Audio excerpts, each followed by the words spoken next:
ก็คือของฝากจากเสียงข่วงเด้อนี่มาเบิ่งเรื่องมียังมีได้นี่ เบิ่ง ปาดก่อน อีหยังวะ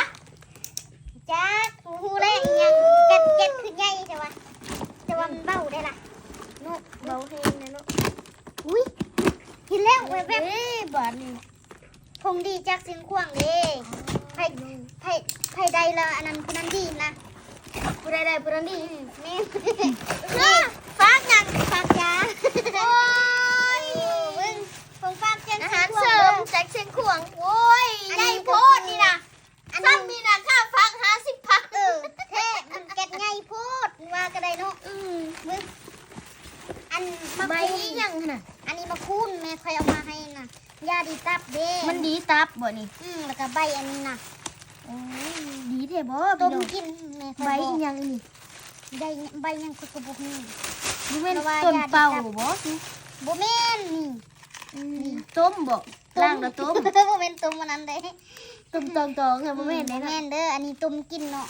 เราเอามาให้ยาให้มันลดไขมันนะ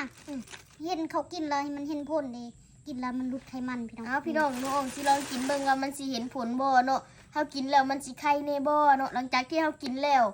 ล่ะ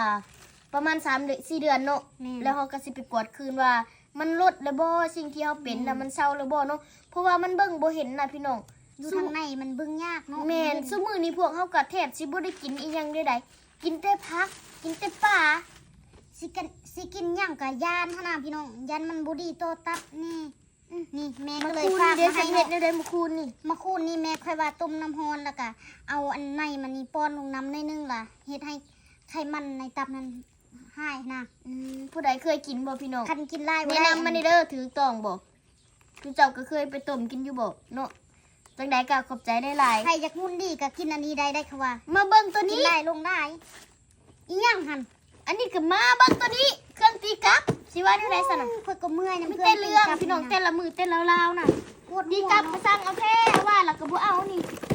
เอามาน้องออมสิปล่อยโปรให้เด้อสำหรับคนที่ มาเบิ่งคลิปนี้นะ อยากได้สบู่เนาะพิมพ์เอาโลดเอา10ก่อนโดดเด่นราคาตัวแทนเด้ออันนี้คือเครื่องตีกลับเนาะผู้ใดอยากได้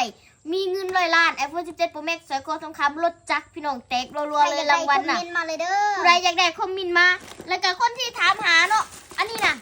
น้ำหอมบอกต่อผู้ดีเลยเบิดได้ผู้อยากได้ก็อยากได้แท้อยากได้ว่า บัตรพูดส่งให้นะ คือบุไปเอาอันนี้ แม่น นะ อันนี้น่ะผู้ใดอยากได้เนาะน้ำหอมไอกิซันนี่พิมพ์มาโลดให้คนเดียวพอเด้อมีคนเดียวนี่แหละ พิมพ์มาเลยพี่น้อง1 แถม 1เนาะคุ้มแฮง